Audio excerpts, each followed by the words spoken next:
You got to let us coach you hard.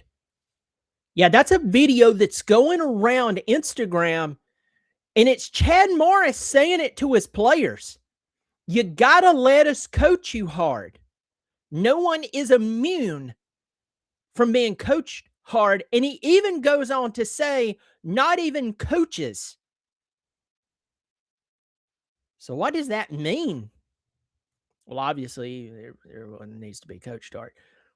But does that mean that Clemson players are soft? Well, you don't go 7-6 when you were supposed to potentially contend for a national championship when everything is running smoothly. So I'm going to throw that out there. But we're going to talk about this because I'm telling you this. I saw this and I was like, I have to talk about it. I have to talk about it. First, if you love Clemson football, I hope you'll subscribe. It is free. I do appreciate it. Pass along to all your buddies who loves Clemson football as well. I do appreciate it. So tonight I'm scrolling through my phone, kind of, in the brain rot mode of Friday. My wife is cooking dinner. By the way, I just had dinner. Great job. It was amazing. It was very simple, and it was still delicious. She's just incredible. And as I'm standing there conversating with her, scrolling through Instagram, I run across this video.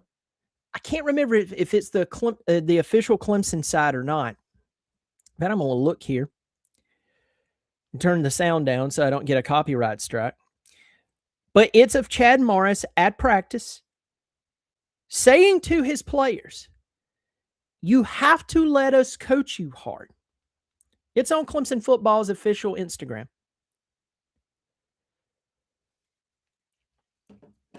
And throughout the video, obviously, the Clemson football media team has pulled together several clips. They put it together to make things look good. But I'm telling you, the words that came out of his mouth said a lot to me. Even if this was just spliced together from here and there, which it probably was. I mean, that's how media works.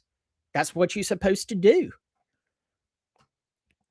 And he's having to explain to his team that they have to allow the coaches to coach them hard. Now, what does that mean? Well, let's take a look in history, at history. In the past, we've had coaches, even infamous coaches, who abuse their players. Now, I believe society as a whole is just way too doggone sensitive. I also think society as a whole distills nothing with football and with football. I think that the powers that be, and I'm not talking about a specific party, I'm saying the powers that be, whoever they may be, they know how to take really, really sensitive things and pit us against one another. I believe that with all of my heart. I feel like there's a lot of people who claim they care about this issue or that issue, and no, they don't. They're milking it. They're milking that cow, and you let them. So, with all of that said, I believe that we as a society are way too sensitive. Way too sensitive. With that said, and I think I've said that already, there were coaches who abused their players. I'm not talking about cussed at them hard. I'm not talking about maybe threw a football at them when they had a helmet on. They were being lazy in workouts. I've heard of that. If you played in the game and everything. But we know that there were coaches out there who didn't let their players have water because they didn't deserve it. Well, that was the dumbest thing you ever. Well, back then you were dumb, and that was wrong. And you shouldn't have done that. But being human beings that we are, we tend to not correct, we overcorrect. And now that you have players getting paid, by the way, I'm totally fine with players being paid as long as they perform. Just like I'm fine with coaches being paid. I think most coaches are way overpaid. Way overpaid. But with that said, I don't care if you make 5, 10, 13, 14 million a year. You just better win. because no one's coming to the stadium, so you can count your NIL dollars in front of them, player.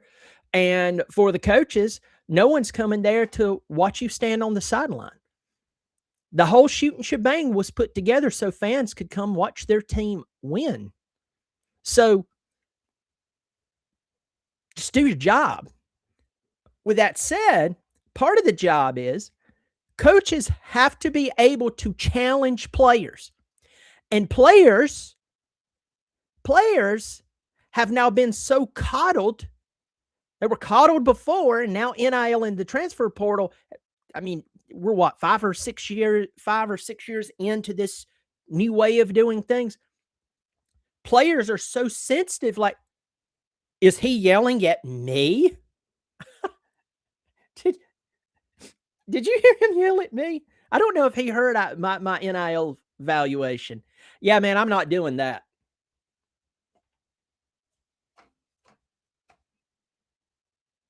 I think that's what's happened. And I would like to say that it's exclusive to Clemson, but it's not. But it looks like Clemson players are soft. Now, again, you don't go 7-6 with that group they had last year without being soft.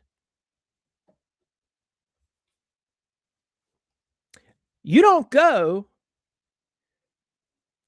7-6 with that experienced group last year without your coaches not being coached up. Notice in the, and I'm pointing at my phone. You don't know what I'm pointing at. My phone's down here. In that clip, he says coaches are not exempt from it. That's not verbatim, it was along the lines. I will guarantee you that Chad Morris, and I know he spent time around Clemson and so on since, over the past few years here and there. I know that I get it. But you need to remember when Chad Morris was at Clemson, that was a different Clemson. He was part of changing it into a different Clemson, but that was a different Clemson. You had guys like Jeff Scott and Elliott as assistants. You had guys like Dan Brooks, who had been in the program in college football for many, many years. You had guys like Robbie Caldwell. You had guys all around you who had a lot of experience. And now Morris comes back, 12 years later, though he was an unpaid or paid analyst a couple of years back or something like that. I can't remember. So he knows what's going on at Clemson. He also has the ability to look up he can Google their record over the past 5 years and just look and go, yep, not good. That's not the team I was part of. But I can imagine that he's probably looking at some coaches going, why aren't you correcting them? Why? I need this corrected. I can't run my game plan if I have guys not doing what they're supposed to do. Do your job, coach. And so in that clip, that really stuck out to me. So it sticks out to me that players are soft, big shocker. And then that coaches need to be coached up and they're not exempt from it. That statement, when every now and again, I will say something that there is really nothing behind it. I'm not trying to get across some type of message. I'm not trying to use a smoke screen. And some people could read into certain things I say, especially on here. I get it. It's fair. I do it at times. I read into what people say. But I will tell you this. I believe there was something behind that. There are coaches who need to be coached up at Clemson. Again, hey, listen, to every person who was out there, and I have the comment section turned off to where I can't see it. Y'all can see it. So if you're talking to me and responding to everything right now, I really do appreciate it, but I can't see it because I have the attention span of a 4-year-old child in a candy store when that chat comes on. So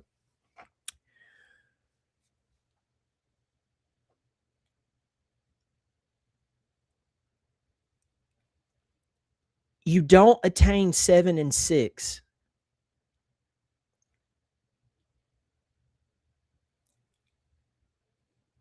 by being well coached.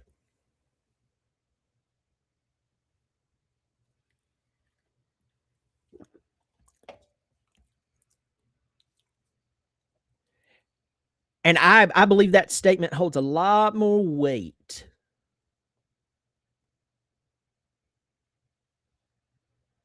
than what we realize. So you have the entitled players, and then you have the entitled coaches. And I don't know if you've ever met someone who felt entitled. Now, I've met, and when the first thought you have is someone who's rich. Yes, I've met some rich folks who are, they grew up in money and they felt like, you know, they were entitled. I've also met some poor people who were just good at sports and they were entitled as well.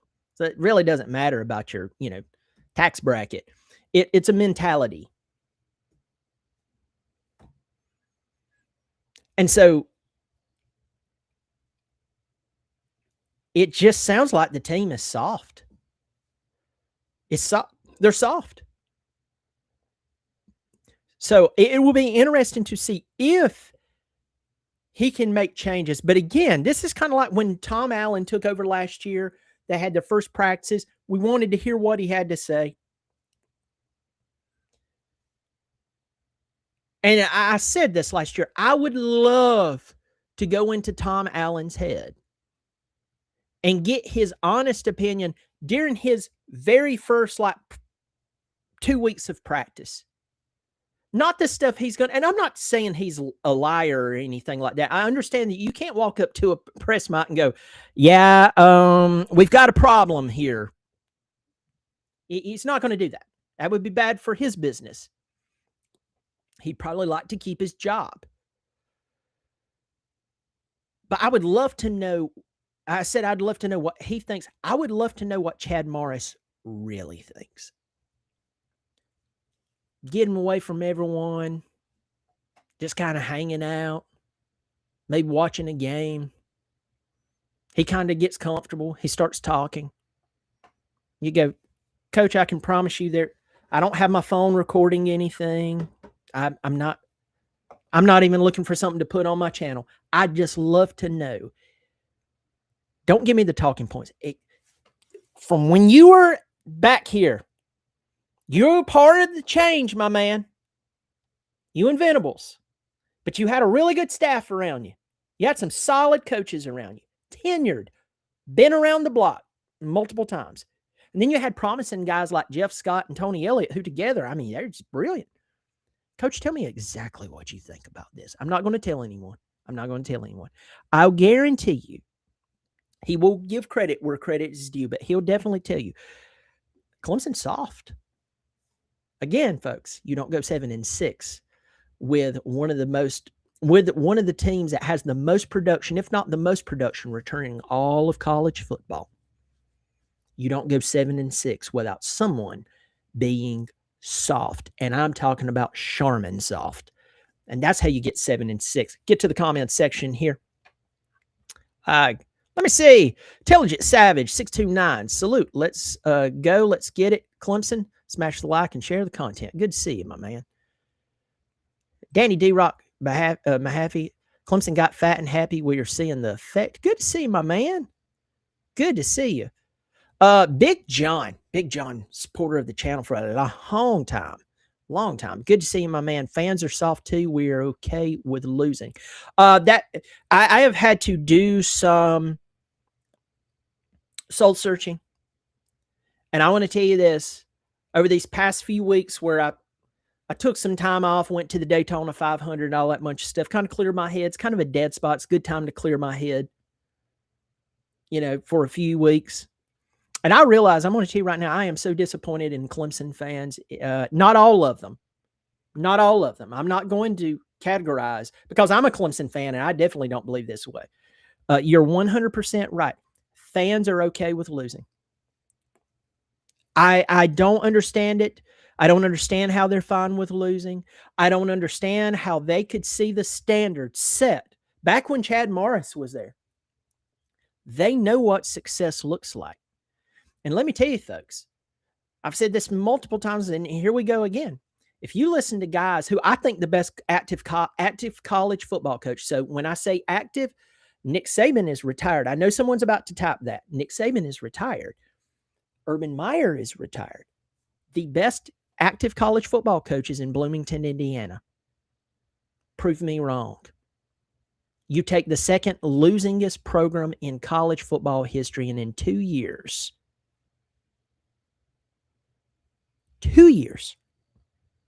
they're national champions. Yeah, it's the best coaching job ever. That's the best coaching job ever. And he didn't have the creme la creme players coaching or playing for him, excuse me. He didn't. Mm-mm. No. But in Clemson, South Carolina, our fan base has become some of the most just no fight, no pushback. And if you say you expect anything of anybody, you're a bad person and you need to get your priorities straight. What has happened to us?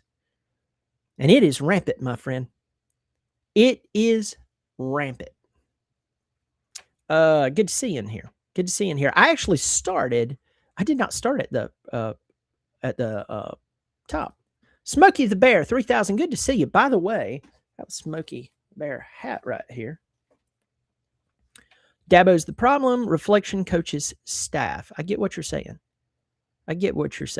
Jonathan Benton, good to see you in here. David Hood insinuated that some of the offensive coaches have been coasting through and the message was sent, you survived 2 other OC changes.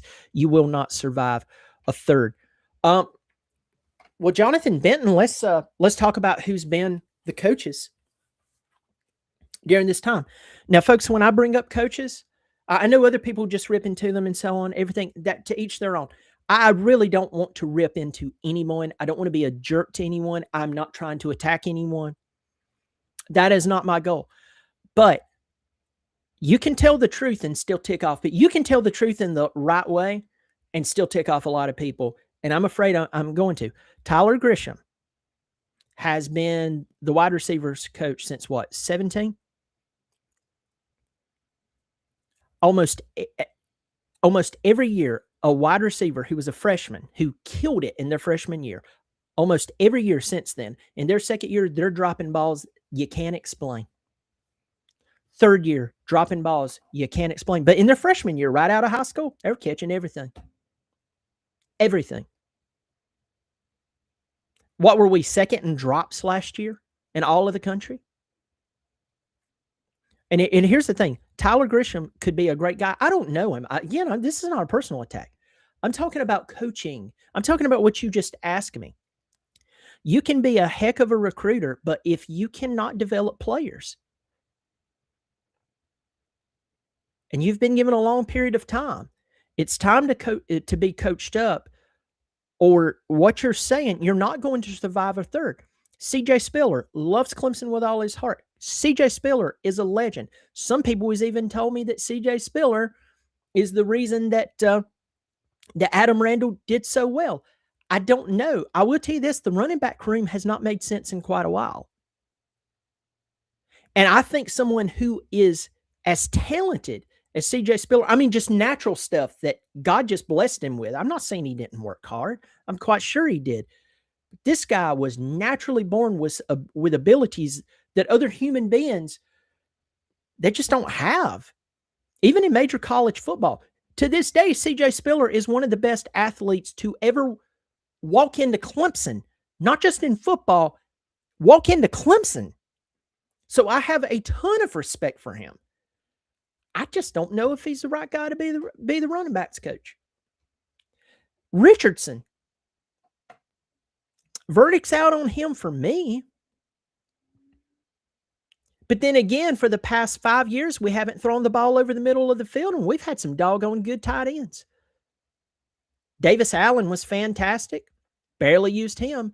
Bettenker was a big-time recruit out of high school. The guy can catch everything. He's big. He's domineering. Y'all, if he was playing down at Georgia, we'd be sitting there going, I wish we had one of them at Clemson. Why? So we don't use them? We already have one at Clemson. We don't use him. So, I mean, if the plays are not being called to go to him, I can't say anything about Richardson. My memory serves me correct. He's a tight ends coach. So I can't say too much there, but maybe. I know we just brought in, and this is a side note, I know we just brought in an incredible special teams coach. I'm glad we're making that move. Notice that this special teams coach has a very long history. This is not his first coaching gig. Clemson is at a place right now, they don't need any guys who this is their first coaching gig. We tried that. That's how you got 7-6. That's how we have not beat a legitimate top 10 team since the first round of the college football playoff in 2019. Oh, we beat Notre Dame in 2023 when they were number 10. Yeah, and as the season went on, we figured out that team was far from a top 10 team. They were not a top 10 team. So, okay. But the message needs to be clear to everyone at Clemson. No one wants anyone fired. They want them to do a really good job, but you can't stick around if things are not going well. Nowhere else, unless you're a politician, nowhere else in society, whether you have an entry-level job, a kid who goes to high school and then goes across the street and bags groceries at the grocery store, all the way up to CEO levels and everything in between, no one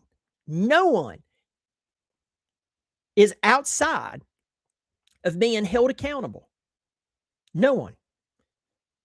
And the more money you make, the more they demand. Why? Because not everyone's supposed to be making a lot of money just to make a lot of money. There's supposed to be a specialty there. You're supposed to bring something to the table that no one else can bring. I'm not talking about quotes. I'm not talking about feel-good moments. I'm not talking about any of that. No, I'm talking about the ability to win and win consistently. And it's not happening. I wouldn't be shocked if that message was really good. Or not really good if it was there. Roger Parks, they are soft. They have been for the last 5 or 6 years barbecuing basketball at Dabo's house, win or lose. Good to see you, Roger Parks. Glad you're in here. Listen, I get exactly what you're saying. I know a lot of people, they look at what's going on and they look at just the posture of the team. There's a lot of questions there. I get that they want to have a good time. Don't blame them. There are people out there who can have fun and still produce. And what is difficult is to watch a team who once was running college football and not produce. Rip Clemson, Jimmy Jam, good to see you. Makes you wonder if any of these coaches are honest with Dabo about all of this. I think one moment that makes me question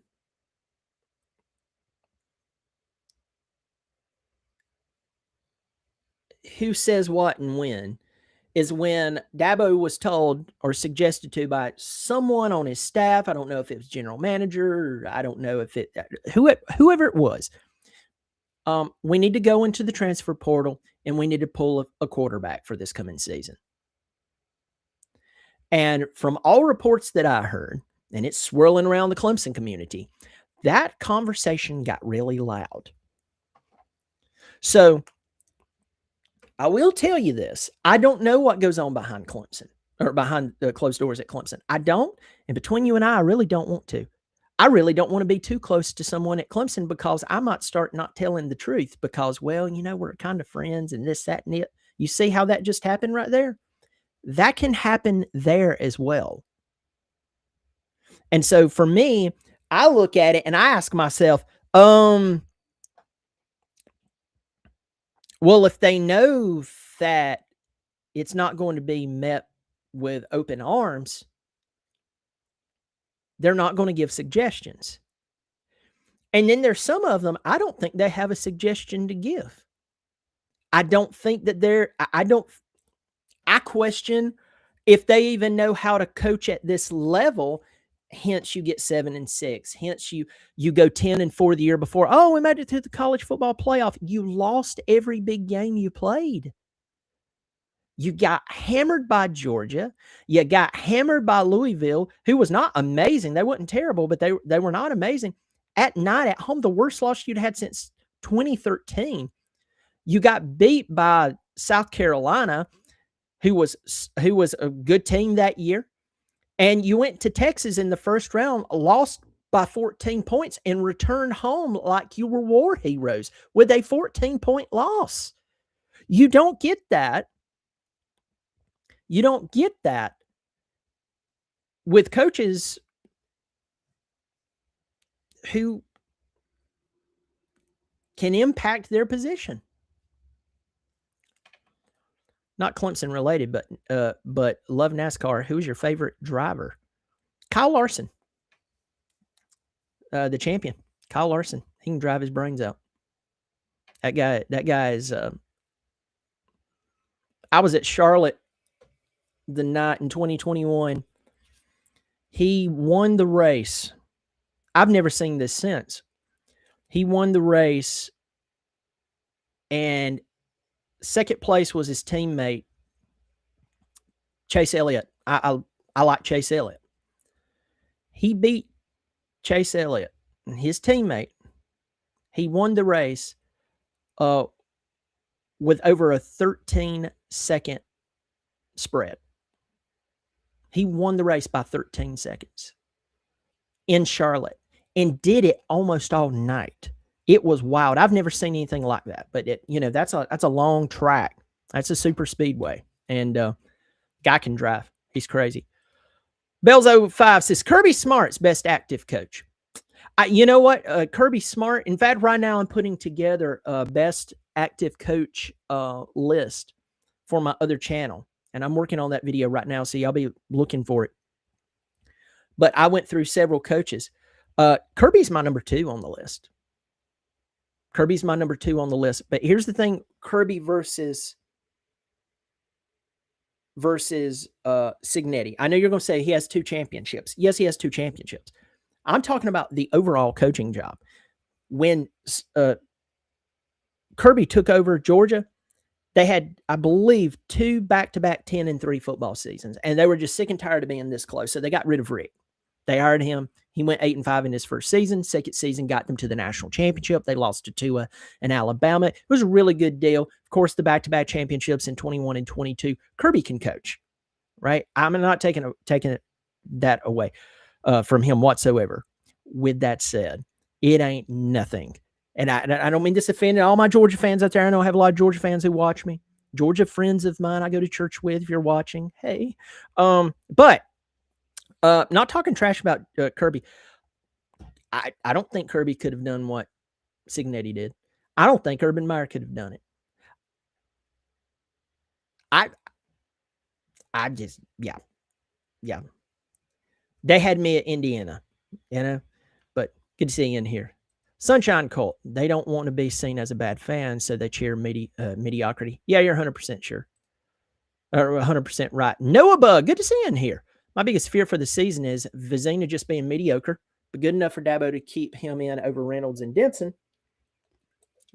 Main thing I want out of this season is great quarterback play. Don't care who. Amen. I love that. I love that 100%.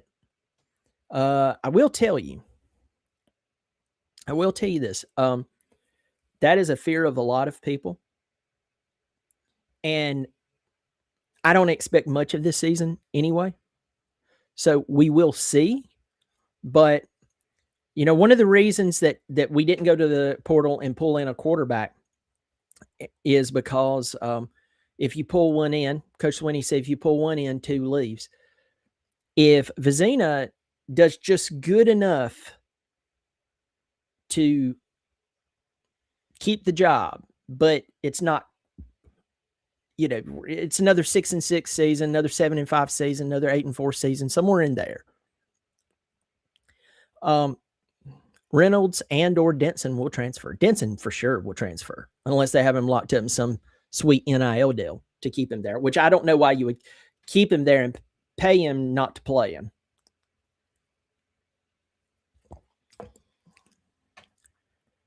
Oh, when you pay players a ton of money and won't coach them hard or penalize, discipline them, it's becomes difficult to achieve greatness. I agree with that. Love it, man. Elliott is my guy, but Larson can drive his butt off. Yeah, he can. When are you doing the interview with Bobby Durkins? That would be fun. I think he's still working for the county killing cats. I think he is. I think he's still doing that. You never know about him. He's been showing up at random places with a wife beater on and a jug of gasoline. And just when they ask him why he's got a jug of gasoline, he's just been proclaiming to burn it down. We really don't know what that means, but who knows? Good to see you, Big John.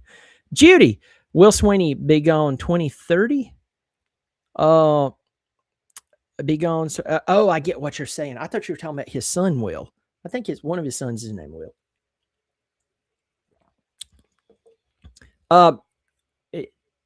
He will finish out the contract unless he just wants to like retire and not take the last 2 years. I fully see him. I don't see Sweeney leaving anytime, and he's not going to be fired. So yeah, he'll run through the entirety of the contract unless he gets to that last couple of years and he's like, you know what, I'm just kind of done. I've made a ton of money. I've had success. According to how the team is doing, if the team is just consistently churning out 8-4 seasons, 9-4 season, you may get a 10-win season, maybe once here, but it's kind of like going to the playoff and losing by 2 touchdowns to Texas. Clemson fans are in a place right now to where I think as long as Clemson beats South Carolina every other year and they win 7 to 8 games a year and maybe hit a 9 or 10 win season, with the bowl game, whatever it may be. Clemson fan, not all of them. I'm not going to count all of us into this, but a lot of Clemson fans will be totally fine. Totally fine. Maybe Dabo needs to take a trip to IU to learn from Signetti. If I were getting into coaching, I was a young gun and I was getting into coaching, I would find Signetti. I would tell him I'd clean his toilets. I would get his dry cleaning. I'd make his coffee. I'd wash his car to learn how to do what he has done. Because if you talk about coaching at big time schools like Georgia and Ohio State, those are, when you take that job, they expect you to win. Losing is not an option. Winning is an expectation. And if you don't, they fire you. End of story. It's interesting to me that out of the last 4 coaches at Ohio State, 3 out of the 4 have won a national championship. Tressel, Meyer, Day. Day has not had a less than 10-win season the entire time he's been at Ohio State, except for 2020 when they played an 8-game season and he went 7-1.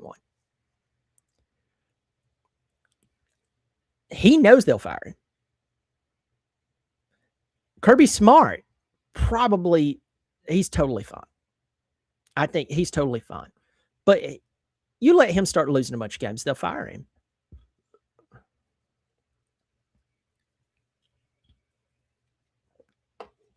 But those guys, as good as they are, couldn't do what Signetti did at Indiana.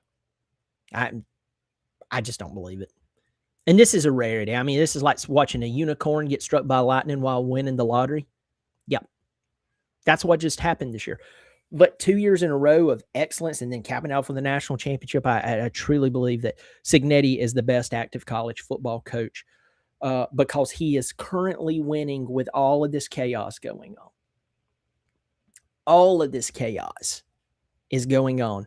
And Cignetti's like, okay, we'll do it.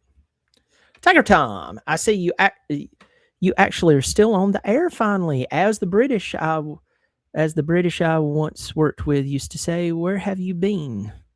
I've been around. I've been off the air.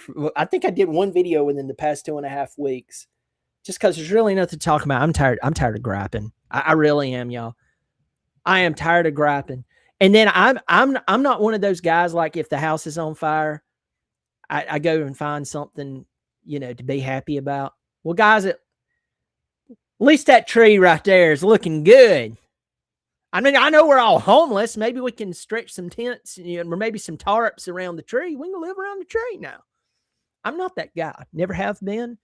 And hope to